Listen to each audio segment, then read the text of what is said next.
YouTube, what's up? It's Channel Famous here, and I've got a quick headset review. And today I'll be reviewing, or at least giving you my opinion on the TRITTON AX Pros.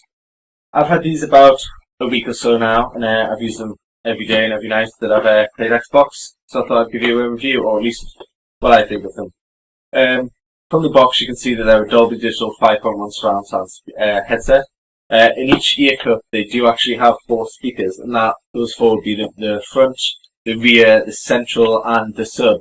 I don't know the exact measurements of the speakers, but I believe they're in the instruction manual or somewhere. You do find them on the internet anyway, if you really like what about them.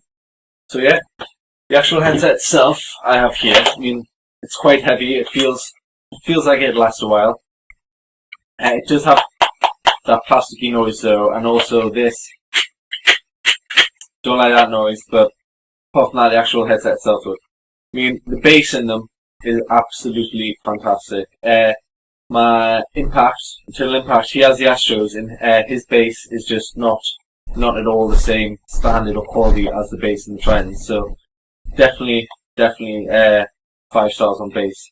But that's all adjustable on the inline remote, which I'll show you in a minute. Now they do come with a soft material ear pad and head rail, but I chose to swap them out for the Fox or however it's a leather one. It feels a lot softer. It gives it a bit more quality to it. Fits around the ear a bit better. It's slightly more soundproof than the material one. These were a bit hard to get on and off, and the head rail was a bit hard. My head rail actually, the original head rail that was on, came half off as it was, so when I was trying to get it off, I was already halfway there, so I nearly broke mine getting it off. But you get quite a weird T-shaped tool, which I'm not entirely sure what that's for, because it's not in the instructions on how to use that. Actually, in fact, in the instructions, the only thing you do figure out how to get off is this. It doesn't actually tell you how to remove the actual ear pad cups themselves. All these, which are actually in fact removable. And unfortunately, as of yet, I haven't been able to find I can't get that off now, you see, but that's quite hard to get off. I don't even know how. Apparently they are interchangeable, but I haven't been able to find a website where you can buy or interchange these from, so I don't know why that option's there. But I have read somewhere that if you're industrious enough yourself to do it, you can make your own, but that doesn't seem the point. Underneath here we have the mic hole, which is for this mic jack. I mean, what happens is it goes in sideways, and then you turn around and it actually locks like that. There is no way that that's coming out of there without great force. It's quite flexible, as you can see there. I mean, it bends pretty well. It turns enough like that as it is. It turns pretty easily like that, and it is quite flexible. But Impact, when I'm playing with Impact, he says that he can't really hear me. I literally have to have the mic almost in my mouth for him to be able to hear me. I mean, he uses the Astro A40s, so I don't know if that's because he needs to turn up the chat volume of the game volume or what, but in the lobbies and things, he says that he can't hear me very well, so that literally has to go on that. So I don't think this mic is the best it could be. Also, you have the cable here, and about 1.5 feet away from the cable is a breakaway jack, so you don't actually need to take them off to go wherever it is you need to go get a drink or whatever. You can just unplug them, go up, come back, plug them in. Plus got a clip to keep your collar where your clothes, so all the weight's not pulling on your head from the inline remote, which I'll get to now. This is the inline remote, and for some reason it comes with 12.5 feet of cable, but I play on this screen from this distance, so I don't need it, so I just kept it wrapped up there nice and neat. This is the actual inline remote itself, with the front, rear, center and sub individual channels. On the side we've got your mic mute button, chat volume up or down, so you can hear your friends or whoever it is you're playing with better, and your chat mic input, which is this cable here, which comes with every cable I'm showing you here is actually in the box. This plugs in the bottom of the remote, and this is just a normal 3.5mm jack, which fits in there like that, and you're away.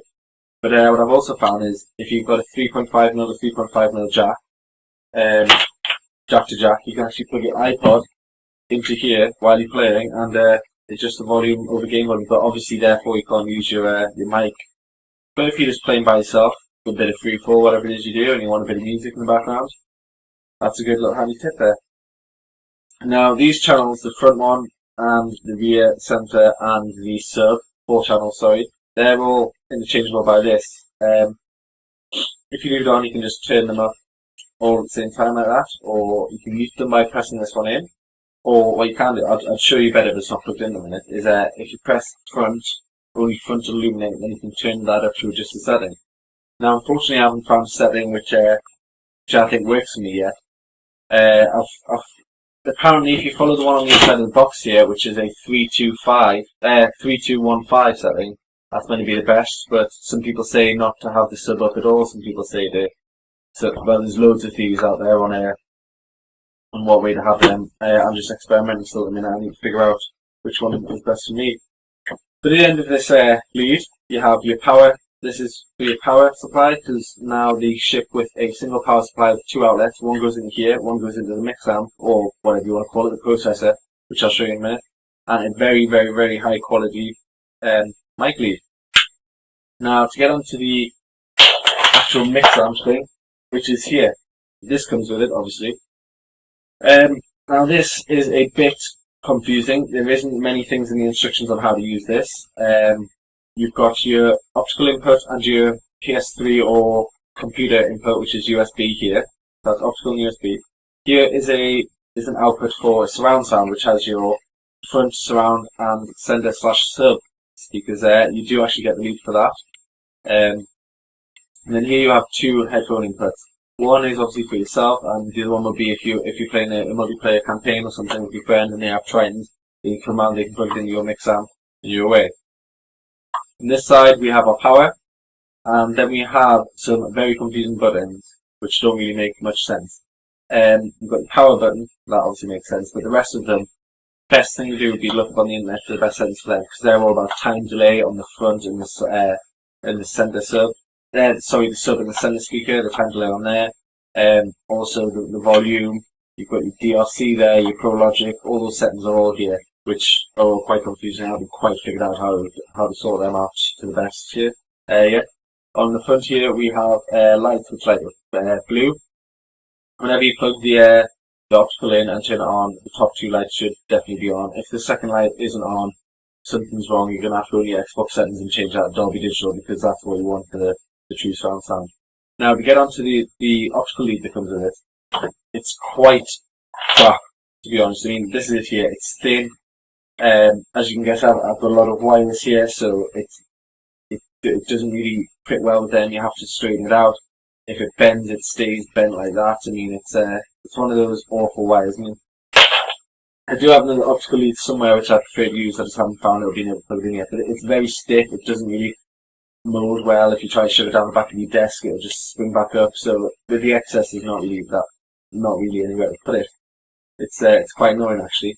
But at least they gave you one, because the Astros, when Impact got his Astros, remember he had to go to this shop in there and spend £13 or £14 on getting an optical lead. But at least try and think about that and give you one. So overall verdict on these would be that they are pretty good. The directional sound is really well. Directional sound is really good. Sorry, the processor is sorted out really well. But if you've got the time delays all not sorted out properly, then it does have a bit of problems with itself, which is what's directly in front, what's front left, front right. It does have a bit of a problem with that. But if you get that sorted out, it's a great headset. Overall 9 out of 10. But that's just because of the plasticky noise and the mic. Impact has the Astro A40s. I think he's going to be doing a review on them when he can. But until then, I think that's all. So thank you guys for watching. And this is Molly, if you can see. Thank you guys for watching. Until next time.